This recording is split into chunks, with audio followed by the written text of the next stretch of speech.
Kwa majina naitwa Fatuma Sora, ninafanya na ofisi ya Mheshimiwa Sara nilipo hapa Mbuti pale Paraiso first floor. So Mheshimiwa Sara ningependa kumshukuru kwa sababu amepatia elimu kipaumbele katika Laikipia na imesaidia wanafunzi wengi wamepita. Pia amepeana scholarship, bursary, mpaka anawasomesha pia na mifuko yake. Kwa mfano shule hii, kwa sababu amejenga pia madarasa mengi kuimarisha hali ya masomo katika Laikipia North nzima.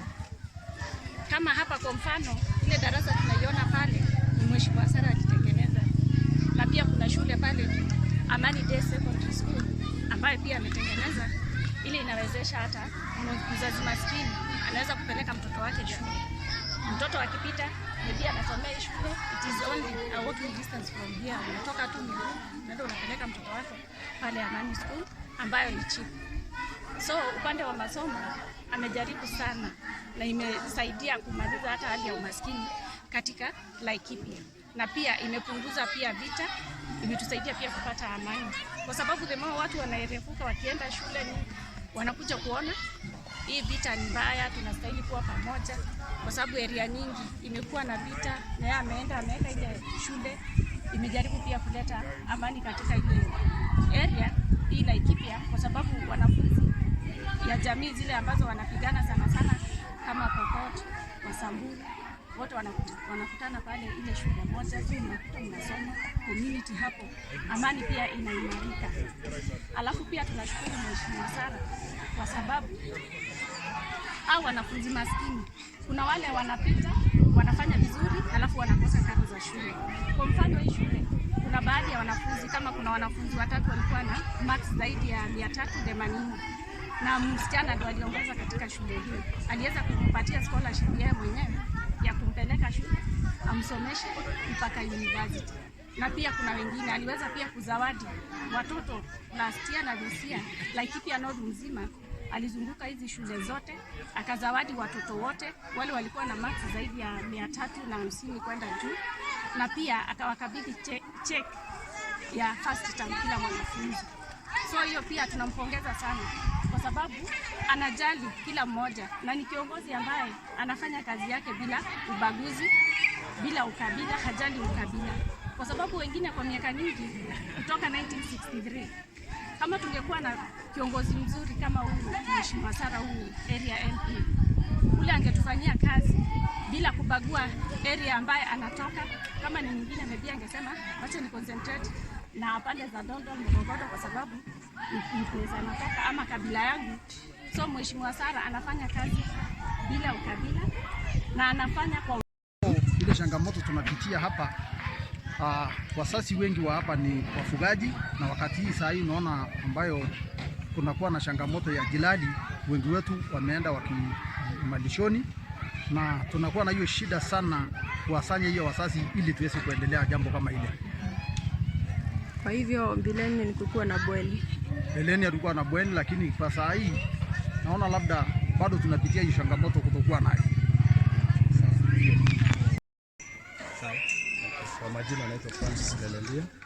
Mimi ni chair person wa board ya shule hii, na mradi ambao tulikuwa nao hapa katika shule, tumekuwa na matatizo chache kuhusiana na shule yetu, na kufikia mahali tuko hapa tulimpata Mheshimiwa Sara Korere ambaye ni MP wetu wa North Constituency ya Laikipia, na akaweza kukutana na hao watu wa Batuk, jeshi la Uingereza, na ikawa watakuja kutusaidia, na mpaka mahali tumefikia sasa hivi tunaona wametupatia hiyo shule rangi, wametuwekea pia na gata za maji, wametuwekea pia na rangi ndani ya madarasa, na hata wametujengea ua la bendera ya shule hii. Kwa hivyo tunashukuru sana mheshimiwa kwa kuweza kuwa ameweza pia kutafuta hawa wafadhili, na tunasema ni asante kwa ile kazi yote ambayo tumefanyia na hawa watu wa Batuk kutoka jeshi la Uingereza. Kwa hivyo yetu ni hayo tu, ni kuwashukuru kwa hayo yote ambayo wamefanya. Shule mmekuwa na changamoto zipi? Changamoto za shule yetu, tumekuwa na shida nyingi sana ya maji. Shida ya maji imekuwa changamoto sana, na ndio tulianza na huo mradi wa maji, na nafikiri tumeagana pia wanaweza kuendelea kutusaidia na huo mradi kwa sababu hatuna matangi ya maji, na pia tulikuwa na changamoto ya madarasa kuwa yamechakaa, na mpaka hapo sasa tunaona tumesaidika kiasi fulani. Kwa hivyo tunashukuru kwa hayo. Hii mradi imewezesha kupiga hatua gani? Tumepiga hatua. Usafi tumeona umeingia katika shule yetu, na pia tunaona tuko na matumaini kwamba mvua ikinyesha tunaweza kupata maji.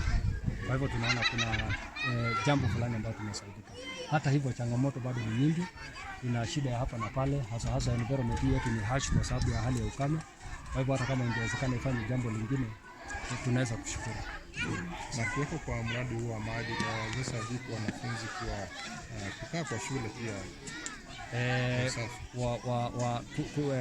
Tukipata maji itasababisha watoto wetu wawe na usafi, na pia afya yao inaweza kuwa nzuri kwa sababu wataweza kupata maji mazuri ya kutumia.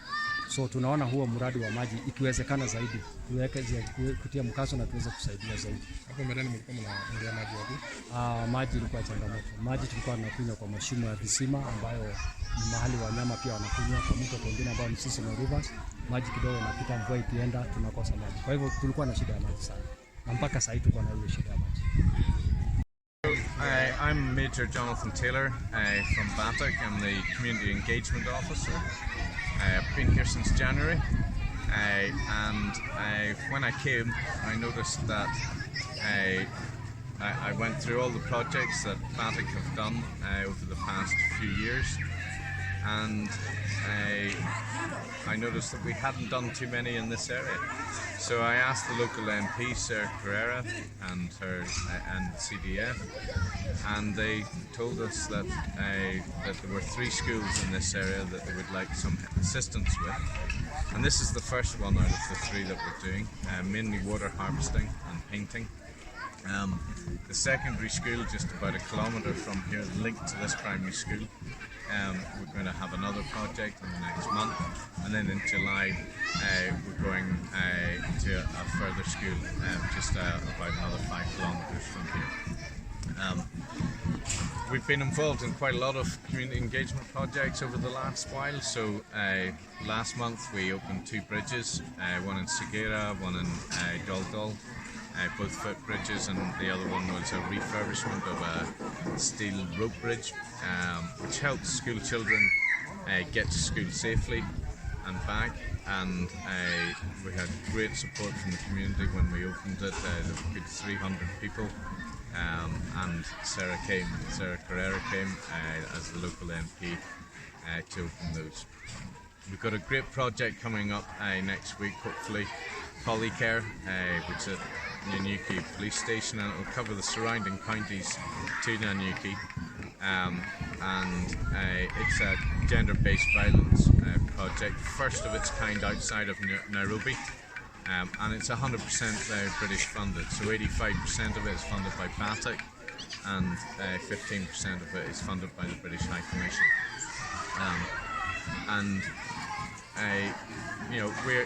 We don't have a huge budget, but what we do is try and spread the love and try and help some of the communities in the areas that we train. We fully appreciate training within Kenya. It's a great environment for us to train and get ourselves validated to a certain level of competence as Army personnel, to be able to go back to the UK and then deploy to other parts of the world in operations, but peacekeeping, particularly peacekeeping, the likes of Mali. Yes, it would have been for the likes of Afghanistan and to a certain extent for Iraq still. In terms of thanking the communities in the areas that we train, this is why we do a lot of these projects. It's not just corporate responsibility, it's also a gratitude. Everyone that is on these projects, all the soldiers that are on these projects are actually volunteers. So they have a job to do in their units, and if their units can spare some of the time and they volunteer, then we can bring them to the various schools. But it's not just schools. As I said, it's bridges, it's water borehole conversion from fossil fuel to solar power, and many other different types of projects. Next week we have medical staff from the United Kingdom from the British Army, working with KDF medical side and going into communities around East Laikipia and delivering medical assistance to the communities there.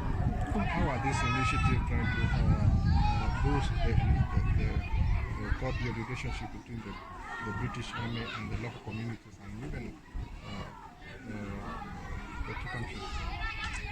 Yeah, so we don't just choose the project ourselves.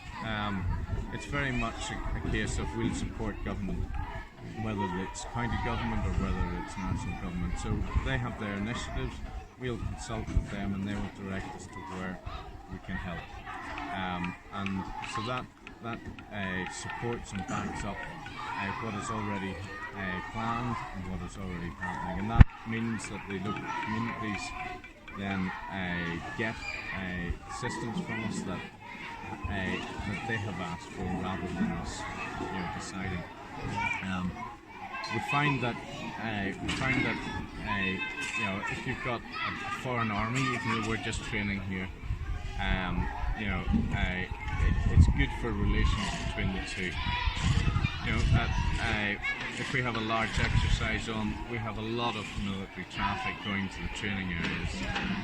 Sometimes at anti-social hours of the day, large trucks going through villages and what have you. So we understand that isn't welcome, and we just want to give something back to sort of say, look, we can't really not do that, but we can do this, and that's why we focus on the areas around that where we train. Staff Rai from Royal Signals. I work in Batuk under Communication Information System Department. It's been nearly 6 months I arrived in Kenya, and I was always thinking that I can give something to the community. That's why I went to Community Engagement Officer, Major Taylor. I approached him at the end of March time and just schedule this school's project. In fact, I went to 3 different schools to check, and I found this school the most the help needed. So that's why I chose this school to do this project.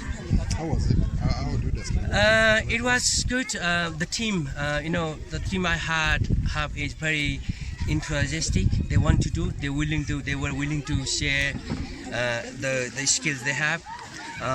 Point to know that is we are not skilled for this job, this type of job. Our main job is to provide the communication for the British Army, but we are here to utilize our manpower and OJT skills. We are not fully licensed, qualified, any bricklayer or painter or water harvesting things. We just here to